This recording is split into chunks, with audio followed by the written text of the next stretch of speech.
Hello மக்களே, வணக்கம்.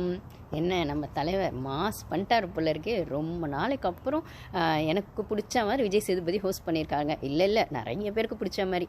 Actually அவர் ஹோஸ்ட்டாக வரும்போதே எனக்கு ஒரு ஒப்பீனியன் இருந்தது. ஏன்னா அவரோட இன்டர்வியூஸ் சரி, அவரோட படங்களும் சரி, அவரோட சைடு எடுத்து வைக்கிறதுல ஒரு நாசுக்கான விஷயங்கள் இருக்கும். சுருக்குன்னு சொல்ல மாட்டார், பளிச்சுன்னு சொல்ல மாட்டார். ஆனால் என்னமோ ஒன்று சொல்லுவார், வாழைப்பழத்தில் ஊசி ஏற்றுற மாதிரி சொல்லுவார்.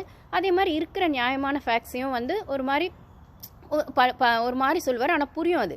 பட் ஆனால் அது சொல்கிற விதம்னு ஒன்று இருக்குல்ல, அது ரொம்ப அழகாக சொல்லுவார் இன்டர்வியூஸ்லாம். ஸோ அவர் ஹோஸ்ட் வரும்போது நான் இது ரொம்ப எதிர்பார்த்தேன் அவர்கிட்ட. பட் ஆனால் அது அப்படியே இன்றைக்கி தான் மக்களே செம்மையாக செஞ்சுருக்காரு.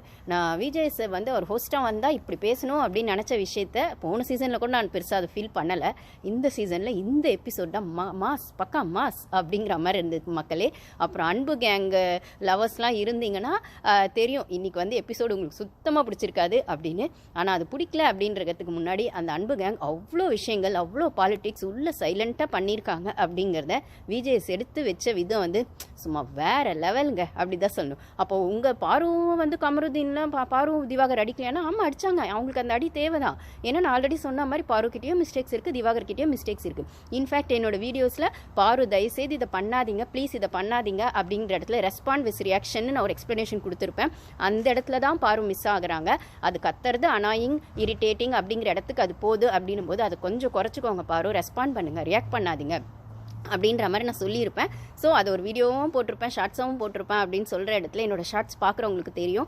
ஸோ நான் இந்த 4 வாரமாக என்னென்னலாம் பேசியிருக்கணும் அந்த பாயிண்ட்ஸ் எல்லாம் ஸ்ட்ரெயிட் டு த பாயிண்ட் வாங்க சார். அப்புறம் சாப்பிட்டு தூங்குறதுன்னு ரம்யா பண்ண விஷயங்கள், அப்புறம் எஃப்ஜேவை வியானா கொஸ்டின் கேட்டப்போ யார் ஒஸ்ட்டாக சொன்னாங்கன்னு கேட்டப்போ அது எஃப்ஜேன்னு டக்குன்னு சொல்லியிருக்கணும்ல, ஏன் சொல்லலை அப்படின்னு சொன்ன விதமாகட்டும். ரம்யா இன்னைக்கு ஒத்துக்கிட்டாங்களே அது சாப்பிட்டு தூங்குறது எஃப்ஜேவும் வினோத்தோன்னு, அதை ஏன் அன்றைக்கி சொல்லலை அப்படின்னும் போது அதை வியானா கிட்ட கேட்கும்போது யார் ஒஸ்ட்டாக சொன்னாங்கன்னு கேட்கும்போது அவங்க ரம்யான்னு சொல்லியிருக்கணும். அது அவங்களுக்கு ஞாபகம் வரலையா இல்லை சொல்லலையான்னு தெரியல. ஆனால் நம்ம சேனல் ஆல்ரெடி சொல்லியிருக்கணும், சாப்பிட்டு தூங்குறாங்கன்னா நீங்கள் ஃபஸ்ட்டு எஃப்ஜேவை தானே சொல்லியிருக்கணும் ரம்யா, ஏன் சொல்லலை அப்படின்னும் போது திவாகர் பாருவா அவங்க ஃபஸ்ட்டு சொன்னாங்க. அதுக்கப்புறம் கலையும் அரோராவும் மாற்றிட்டாங்க அப்படின்னு சொல்கிற இடத்துல ஸோ இன்றைக்கி நம்ம ஆல்ரெடி என் சேனல் பார்க்குறவங்களுக்கு, ஷார்ட்ஸ் பார்க்குறவங்களுக்கு தெரியும். அப்புறம் விக்ரம் சேஃப் கேம் ஆடுறாருன்னு நான் சொன்னதாகட்டும். அதுக்கப்புறம் சபரி என்ன பண்ணீங்க, இவ்வளோ நல்லவராப்பா, உங்களுக்குன்னா ஒரு நியாயம் மற்றவங்களுக்குன்னா ஒரு நியாயமாப்பா, அப்புறம் சபரிசம்னே குரூப்பிசம் மாறிடுச்சின்னு சொன்ன விஷயங்கள் ஆகட்டும், எல்லாமே நம்ம சேனலில் சொன்ன டாபிக் தான், நம்ம அட்ரஸ் பண்ண விஷயங்கள் தான்.